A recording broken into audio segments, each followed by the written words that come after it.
Hi everyone, welcome to our YouTube channel.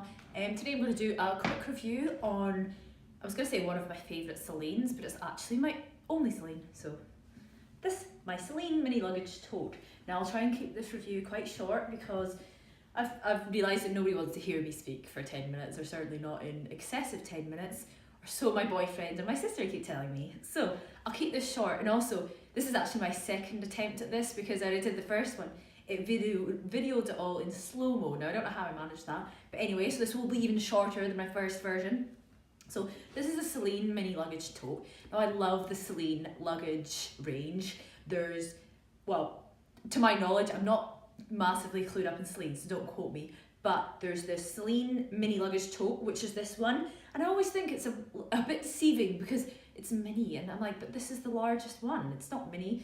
Anyway, it's called the mini luggage tote. Then there is the micro luggage tote, which is the same as this, or very, very similar, but smaller in size. And then there's a smaller one called the Celine Nano, which is really quite small, and it's got a long strap. And I think that's the next bag I want to buy, actually, a Celine Nano, either in black or a taupe, I think it's called Sorin or something, type colour.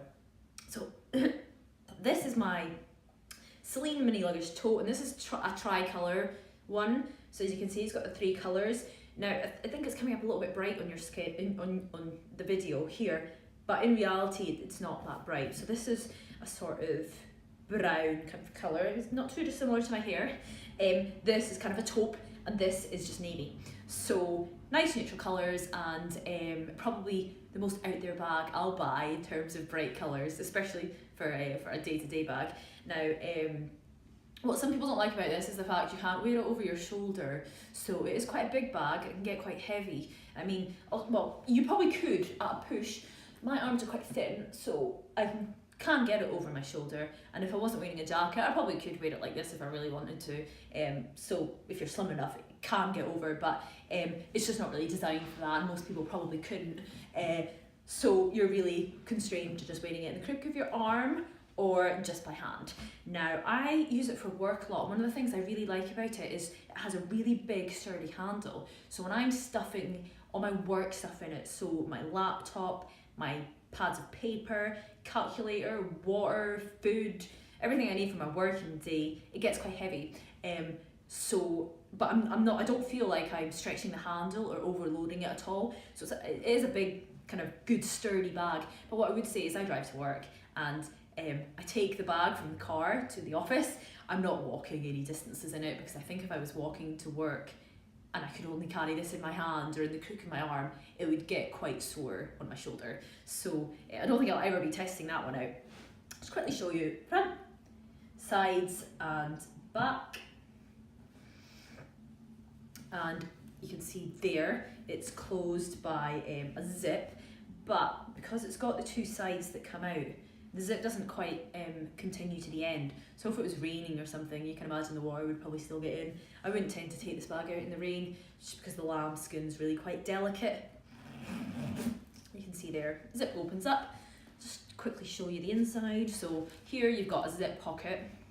Over the other side you've got a slip pocket here and a slip mobile phone one, though I don't know whose mobile would ever fit in that because the iPhones these days are massive. But anyway, so I've just got it stuffed with tissue paper, but you see here it's just one main compartment.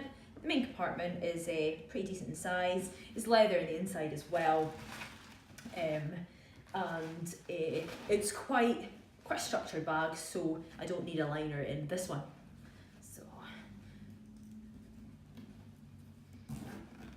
Just quickly zip that over. When I'm using it, I don't tend to zip it back. I'll just leave it open, especially if my laptop's sticks out the top. It's kind of overflowing, and just grab it and head off out. There is a pocket on the outside as well. I've never used it, but I guess it would be quite handy if you're going shopping and you want to pop cash or cards or something easily accessible in it. That just reminded me that people used to say, or some people say, that these Celines remind them of an alien.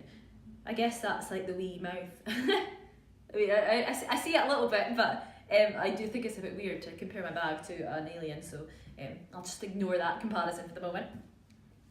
So yeah, here it is, my Celine mini luggage tote. a quick run through of that. Thanks again for watching, and please subscribe if you wish to do so, and don't if you don't want to.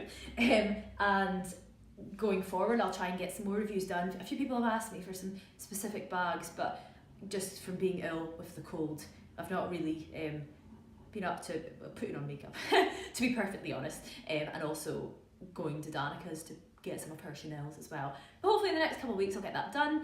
And yeah, just also feel free to get in touch if you want to know any more about my bags and how I use them or how practical they are. So thanks again for watching, and hope to see you soon.